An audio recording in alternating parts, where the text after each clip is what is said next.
These accidents with dangerous goods show how important it is to observe the ICAO and IATA regulations closely. What makes dangerous goods so hazardous? It is their properties, and that is why the ICAO has classified these substances into 9 hazard classes. Let's start with Class 1. This class comprises all explosives. In this class, we find practice ammunition, plastic, military and technical explosives, and ammunition used in hunting and sports.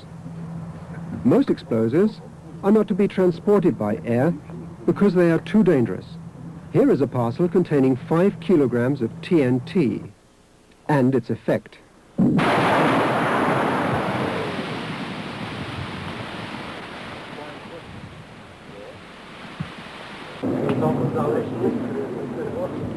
But even small amounts are enough to cause a lot of damage.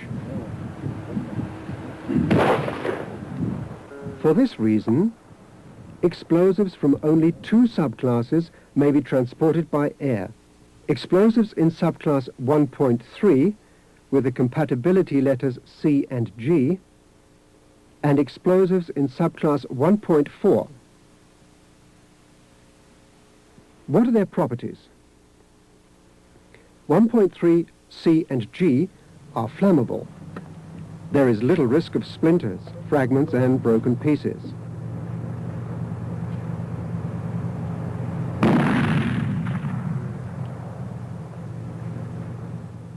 Subclass 1.4 contains substances and objects which are not significantly dangerous. For example here, these flares and smoke signals.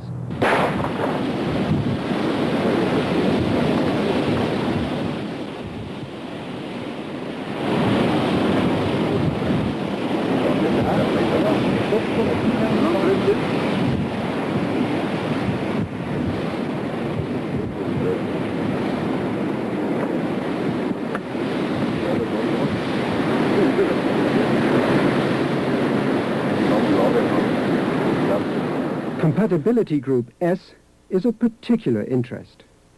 This group includes safety ammunition, for example, sub-caliber ammunition for weapons used in hunting and sports. Summarizing once again the properties of explosives which may be transported by air, they have a fire risk and they have a low risk of explosion and splinters.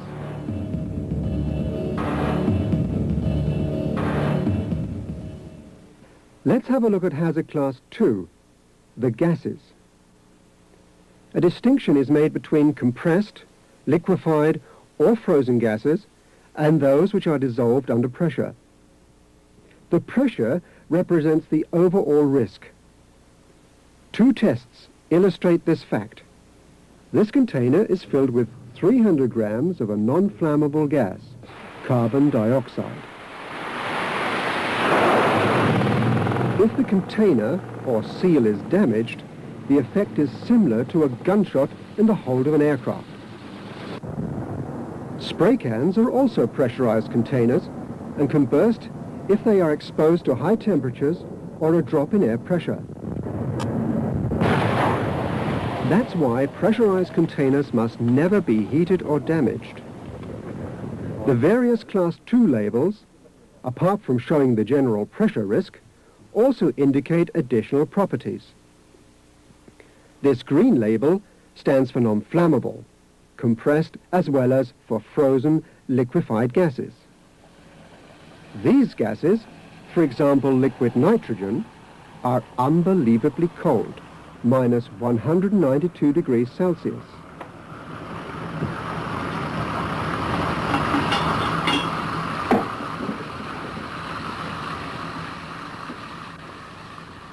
A rose dipped in liquid nitrogen freezes within seconds and shatters like glass.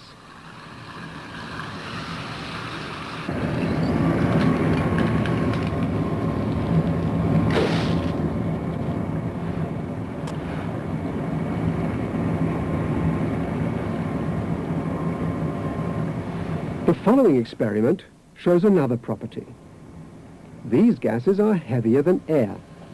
They displace the oxygen and make breathing impossible.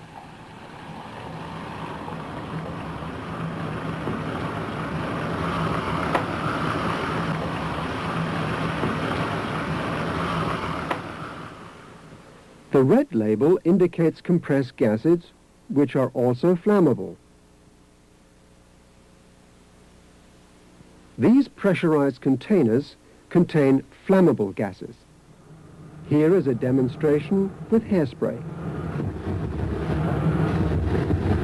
Furthermore, an explosive effect is achieved by a correct mixture of gases with air.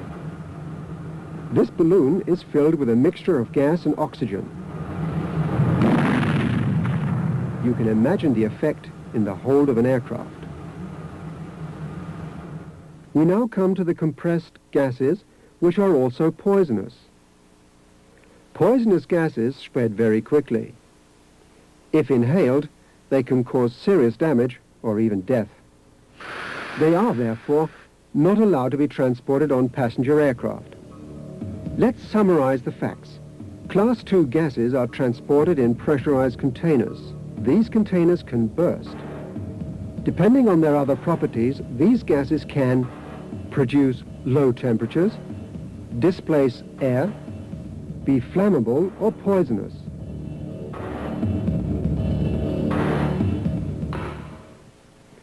Flammable liquids come under Class 3. This class comprises liquids which give off flammable vapors. For example, varnish, solvents, lighter fuel, kerosene, and adhesives. These substances have varying flash points. This is defined as the lowest temperature at which the vapor coming from a liquid can be ignited in air. These include all liquids with a flash point of 60.5 degrees Celsius or less in a closed container, or 65.6 degrees Celsius in an open container. Let's look at a few examples. Isopropanol, an alcohol, gives off enough flammable vapor at 10 degrees Celsius.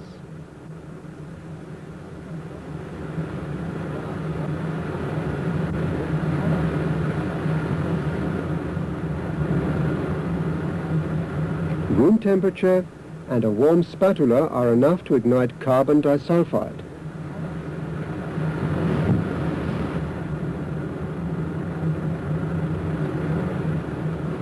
Kerosene has a completely different effect.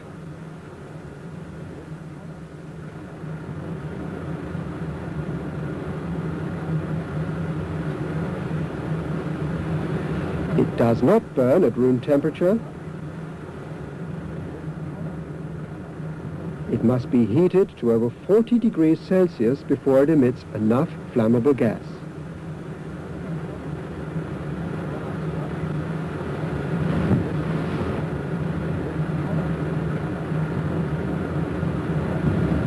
Summarizing, the dangerous goods from Class 3 are flammable at temperatures from 60.5 or 65.6 degrees Celsius or below.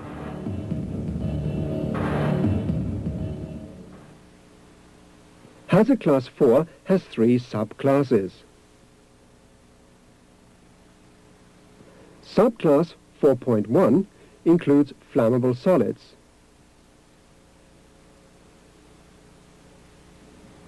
For example, here, nitrocellulose, better known as gun cotton.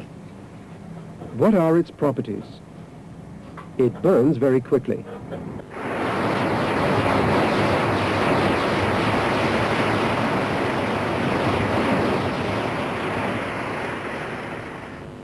These substances can ignite as a result of frictional warmth or heat.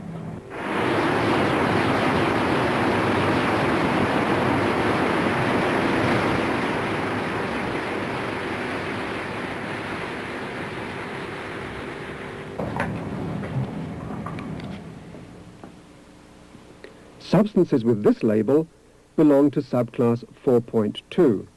These substances are difficult to film in the studio as they combust spontaneously in air. They include, for example, phosphorus. Subclass 4.3 includes those solids which form flammable gases with water. Let's observe carbide.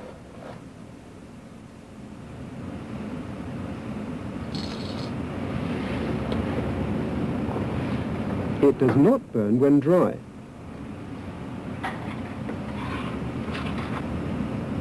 However, as soon as water is added, flammable gases evolve.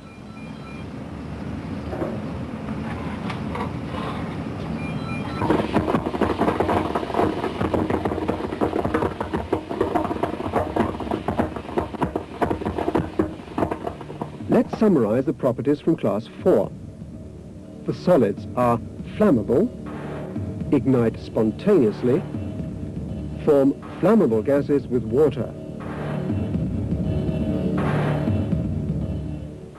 Hazard class 5 has two subclasses: oxidizers, organic peroxides. Both can promote or start fire because they emit oxygen. With the aid of a welding nozzle, it can be seen that when oxygen is added to the flame, it turns blue. The flame gets hotter and combustion is intensified. The same effect can be observed with the oxidizers in subclass 5.1. For example, potassium permanganate.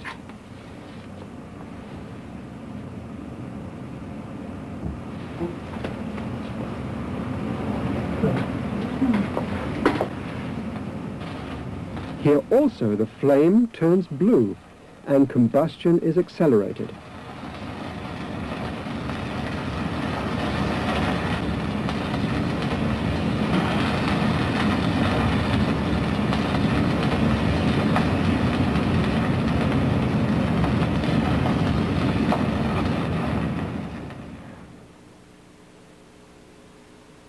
Organic peroxides also stimulate combustion. As here with benzoyl peroxide, they combust explosively.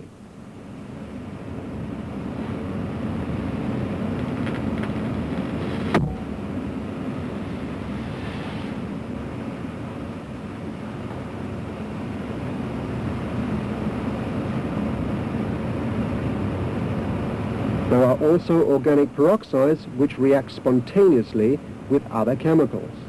For example, glycerine, and combust on their own.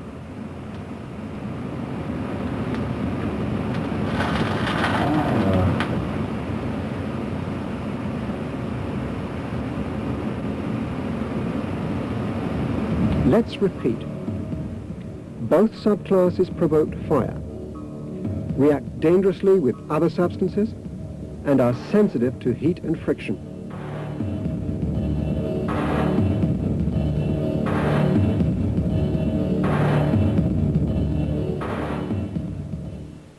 The dangerous goods in class 6 are divided into two subclasses: poisons and infectious substances. The label for subclass 6.1 indicates danger. Very poisonous substances carry this label.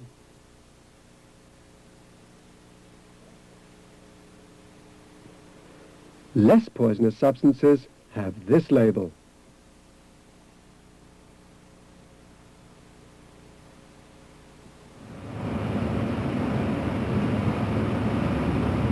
Here are some examples of the commercial products in this subclass. These substances are not only poisonous when swallowed, but also when inhaled or in contact with skin. Great caution is therefore required when dealing with damaged parcels.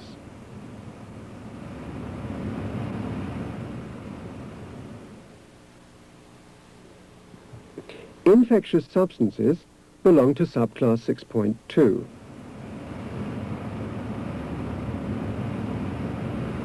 These are microorganisms, or, in this case, bacterial cultures for research.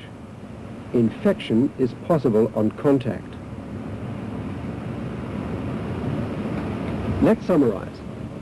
Substances in class 6 are poisonous or pathogenic.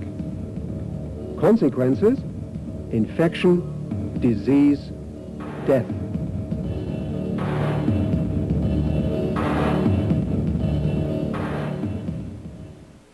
Now we come to radioactive substances in class 7.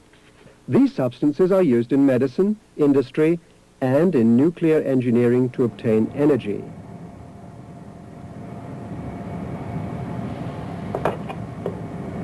Our senses cannot detect the radioactivity emitted by these substances, but by using technical aids, like for example this Geiger-Müller counter, it is possible to detect the radiation, the level being given as an audible signal. Radioactivity arises from the breakdown of atoms. They emit such high energy that they can penetrate this block of iron. We must therefore protect ourselves. But how? The best protection is to keep your distance. You can hear that the radiation decreases.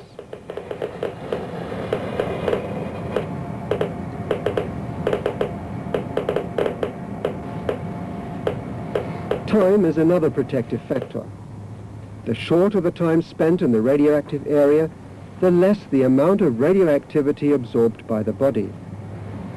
A part of the radioactivity can be shielded, and in practice, this is achieved by using special packaging. The International Atomic Energy Agency has laid down maximum limits for cargo with radioactive contents. These limits also provide protection and apply to 3 categories of parcels. Parcels with this label emit the least amount of radioactivity, and parcels with this label emit the most.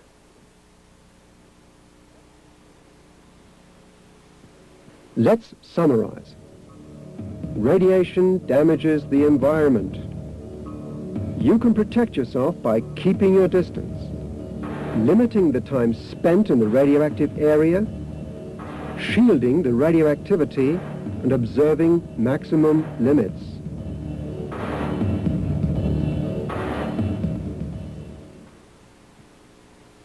Corrosive substances, such as acids and alkalis, belong to hazard class 8. Here we are adding hydrochloric acid to aluminium, a light metal which is also used in building aircraft.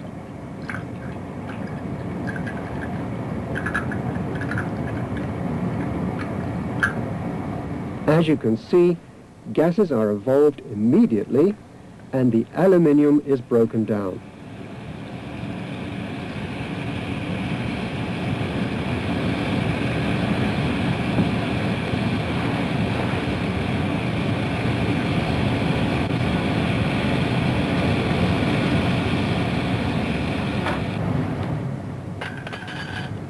Concentrated alkaline solutions have a similarly vigorous reaction.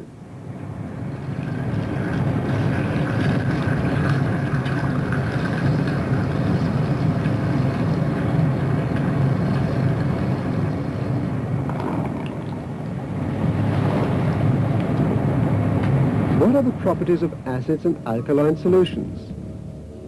They produce heat and gases, destroy living tissue and other material.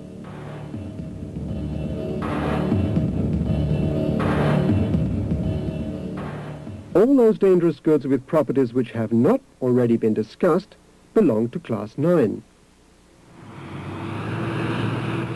Vehicles, magnetic substances, and dry ice. Dry ice is very cold, minus 70 degrees Celsius. However, as it only becomes gaseous when warmed and does not produce any moisture, it is the ideal cooling agent for transportation.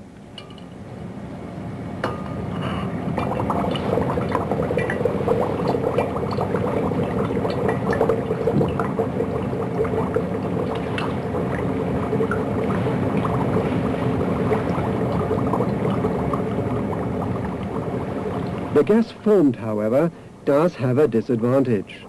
It is heavier than air and displaces oxygen.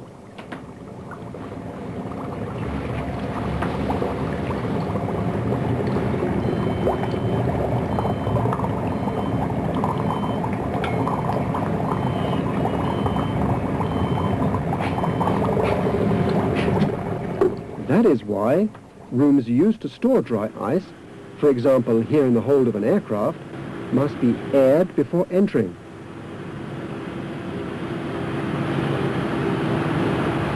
Let's look at another example from Class 9, a magnet.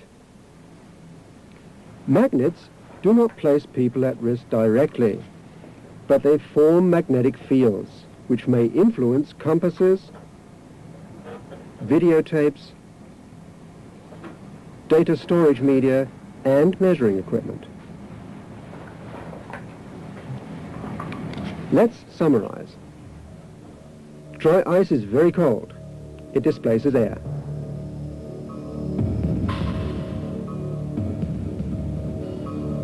Magnets influence instruments and destroy information on data storage media.